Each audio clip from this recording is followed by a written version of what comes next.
way to the island road and would not bow or bend. A lion-hearted nation stood and fought the storm to end.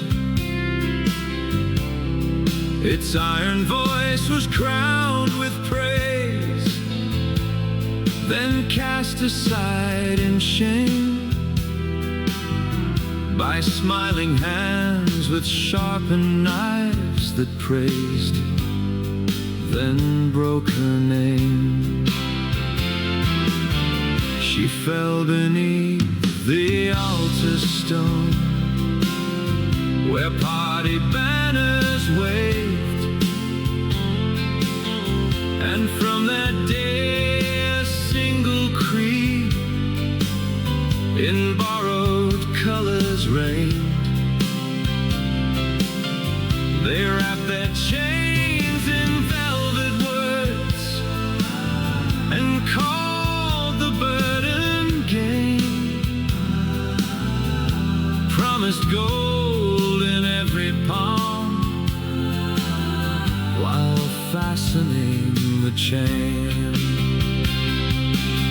They flung the gates of chance abroad and called it freedom's spin, where foreign tables feasted fat while Britain paid to grin. They poured out easy silver loans with honey on the tongue and sold 1,000 paper dreams to old alike and young. A house for all, they sweetly sang, with keys for every hand, though every brick was owned by debt and mortgage to the land. The ink was thin, the rules were soft, the ledgers open wide, and hollow wealth in borrowed clothes came swaggering in with pride. They built new banks for every fool to gamble on a name, and taught the poor that credit was a shortcut into fame. Then came the chant of uni, uni, rising like a drum, as if a gown in borrowed words made wisdom surely come. A parchment for the half-awake, a promise stamped and sealed. They marched the young through lecture halls like wheat across a field. They fed the mills with subsidy, cried, expand, expand, expand, and scattered golden bait like seed on every eager hand. What possibly could fail?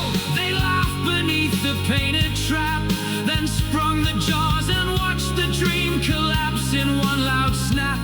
The goalposts did not merely move, they burned them where they stood, and left the ash of broken trade where once stood honest wood. Then debt became the daily bread, and failure filled the cup. One faction fled the sinking deck, the next sped madness up. They named it austerity, cold and neat, necessity by name, and used the crash of banking halls to mask the greater blame.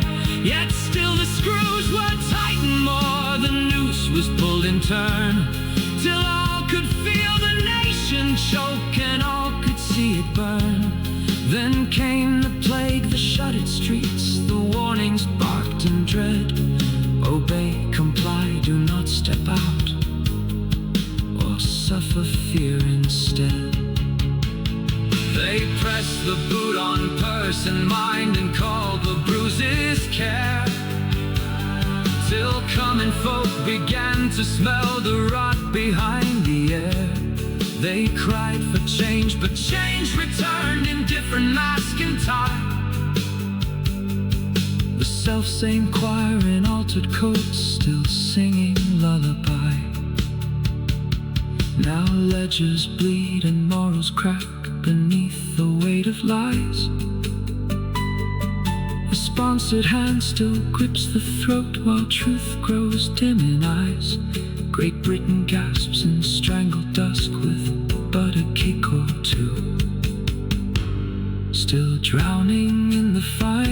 froze beneath the fading blue.